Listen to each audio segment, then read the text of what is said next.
So sayang naman to, ibinigay na lang sa atin ng customer. Rechargeable sana to, pwede pa sanang buuin. Kaya lang, ang nangyari, sira-sira na yung power supply niya, putok na. Actually, nung binubuksan ko to kanina, ay tumatagas yung tubig, nabasa. Nabasa, tapos sinaksak nila, yan pa nga yung yung marking na nabasa, tapos ito yung sumabog. So sira na yung pinaka power supply niya, then yung board naman niya, pinagkakalawang na rin yung mga pyesa.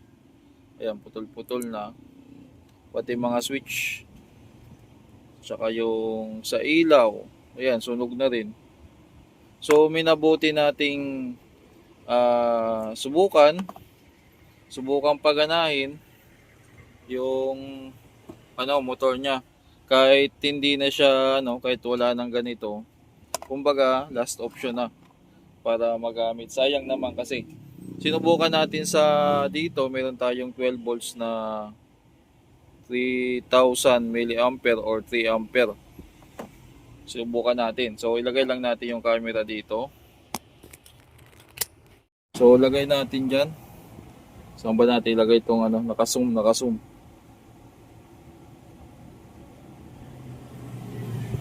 Ay, saan pa magandang spot? Wala tayong magandang anggulo. Yan.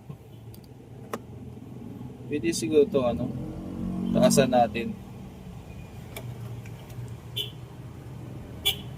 So bali ito yung supply niya.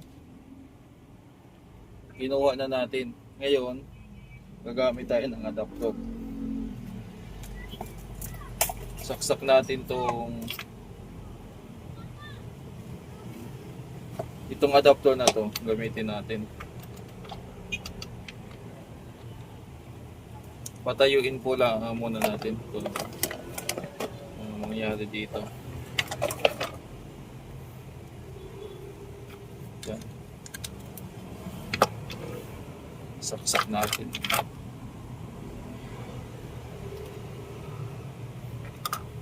So positive, tapos negative. Baliktad ba ikot o tama naman?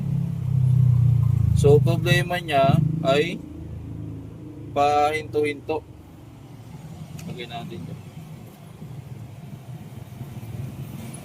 So problema nito ay ayun mapapansin nyo mga boss, lagay natin, ihinang natin ng maayos. Ay, hindi ko natanggal hindi ko na isaksak yung panghinang.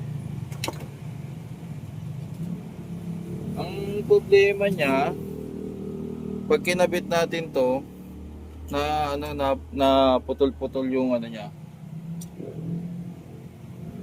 Lagay natin dyan. Yan. Mapapansin nyo yung ikot niya, parang hinto, aandar, hinto, aandar. Yan. Nagpa-fluctuate. Kung sa malapitan, galang. Hirap kasi nito, hindi nakahinang. Ihinang muna natin. Ihinang muna natin tong pinaka adapter.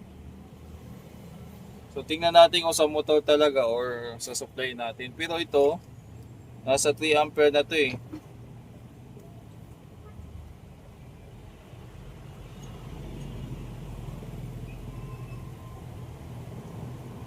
Panginang natin kakasaksak pa lang kaya mahina pa uminit.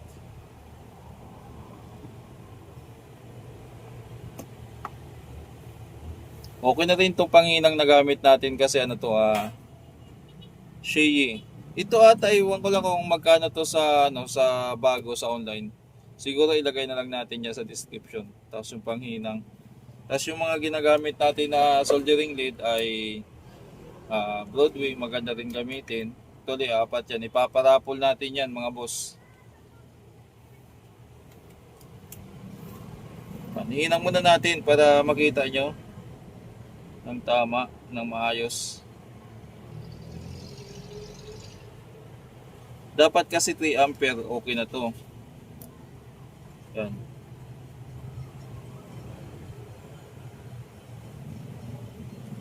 Kung mapapansin nyo yung takbo niya, parang okay sa camera, pero actually, ano siya, pahinto-hinto siya. Pahinto-hinto siya. Babagal, bibilis, babagal, bibilis. Ngayon, i-monitor natin dito sa output yung supply niya, kung ilang volts. Ito. Meron tayong tester. So, saan natin ilalagay tester? Dito muna. Yan. Tingnan natin kasi nagpa-fluctuate yung supply niya. Ayan o. Tumataas, bumababa yung supply. Kaya pahinto-hinto. Pag tinanggal natin tong sukatin natin yung supply.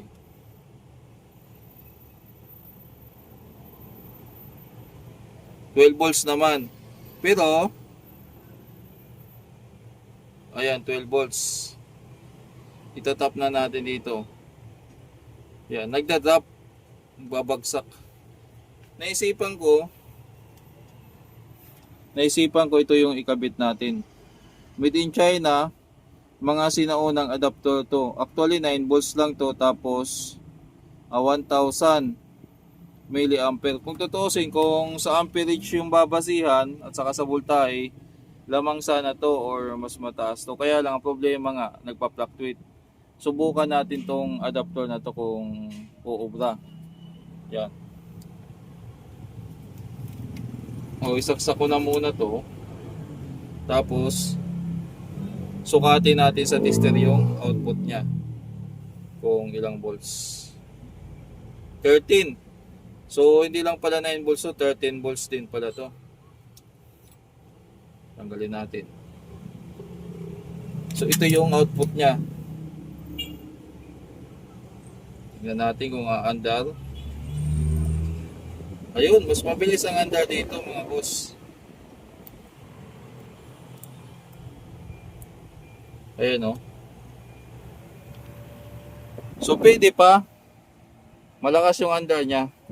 Pwede pa. Ang gawin na lang natin ay yung adapter na lang na yun. Ito na lang yung gagamitin natin. Pag-iisipan natin ngayon yan kung paano natin ikakasa. Kasi ito, kung i-repair pa, hassle pa, hindi naman natin gagamitin ng rechargeable yan or kung ano pa man. Tabi na lang natin yan kasi wala na rin, scrap na rin yung board. So yung pinaka pa na lang ang magagamit natin dyan. Ito yung battery niya pala, wala na rin, sira na rin, na-discharge na rin. So ito yung cover niya. Siguro yung transformer yung ilipat ko dito ko i-build. Pagplanuhin ko kung paano yung discard, tapos i-share ko sa inyo mamaya.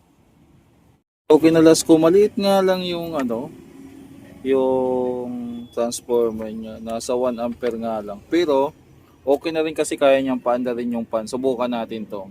So obserbahan natin kung ilang buwan to tatagal. Yan, ito lang yung pinaka-supply niya. Okay, nilagay ko kasi ipapasok natin sa loob para magamit. Tapos maglagay na lang siguro ako dito ng on-off switch para sa adapter. Kasi ito naman ay tawag dito. Pwede ko rin pala ilagay na lang dito yan. Tapos itali ko na lang, no. Ayun, diskartihan ko na lang. Yan. Hindi na natin ibabalik tong battery. So, ayan ang mga boss. Ito yung switch natin para sa power. Tapos, ito naman yung para papunta na sa motor sa ilalim. So, ito yung papunta sa input, sa AC, dumaan ng switch.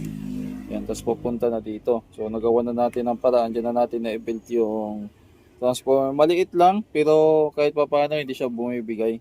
Sakto lang dun sa pangangailangan. Okay, so yung hangin nito sakto lang din. Try na natin kung i-assemble ko na muna. Yan, lulusot natin dyan, tapos wiring na lang. Tapos testing natin mamaya. Ayan na, nahinang na natin.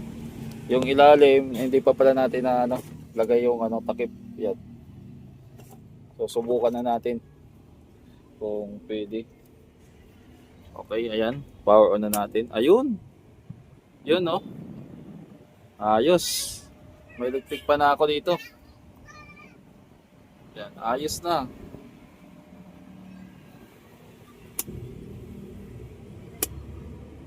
Pwede na to mga boss. Ayan. So nagawa na natin. Pwede na palang ano, kahit pa paano pwede nang magamit. Baliktad pa yung takip po. Babaguhin na lang yan. 12 ano lang to, 12 volts lang to kaya medyo matipid sa battery at saka 1 ampere lang yung pinaka ano natin diyan. Okay? Hanggang dito na lang yung vlog natin. Medyo magulo pero ginawan ko lang ng video. Grabe kasi nangyari dito, sabog-sabog talaga. Oh.